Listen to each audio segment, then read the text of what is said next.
Greetings and welcome back to 50 Shades of Beige. This is the follow-up video as promised about the WeatherX TV lantern radio. For those of you who missed it, I did a video about this WeatherX lantern radio that I purchased for about $10 on eBay. I think it was 4 or 5 weeks ago. If you missed that, be sure to hit the link down below in the comments so you can watch that first, so you can see the unboxing and kind of what we discovered there. Now, I did get this CRT to fire up, but I had some issues getting everything synced, and I would love some input from the community, maybe some people that are more adept at repairing CRTs about what my next step should be here.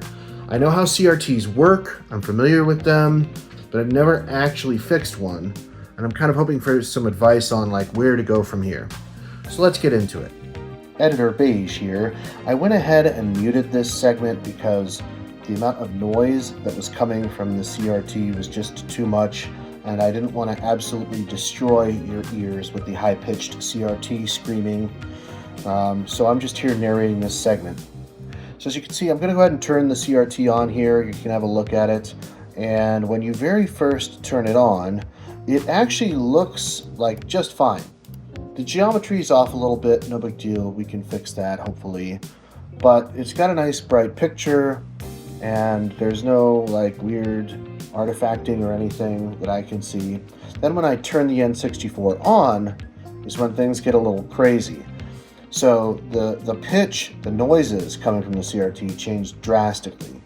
And as you can see, it's like there's 3 of everything on the screen, almost to the point where it almost looks like if you could somehow interweave or interlace those 3 images together, you would get a complete image.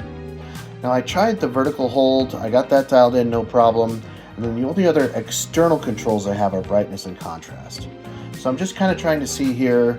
I'm gonna go ahead and crack this thing open, but I don't know what to look for, like what the voltages should be, or should I just start replacing capacitors if they look bad? I'm not interested in replacing things for the sake of replacing them, even capacitors for that matter. I'd rather diagnose the problem and get it fixed right the first time.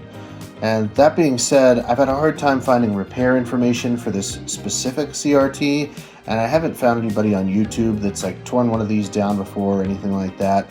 Maybe I'm just not looking in the right place. So that's why I'm here asking for your input.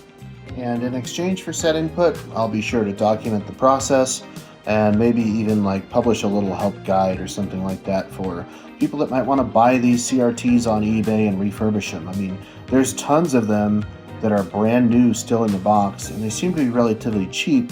So for the retro community, this might be a good starter CRT for all we know. Either way, your input is greatly appreciated. If you could leave your suggestions, comments, or questions below, I'll be sure to answer them. In the meantime, thanks so much for watching, and we'll see you soon.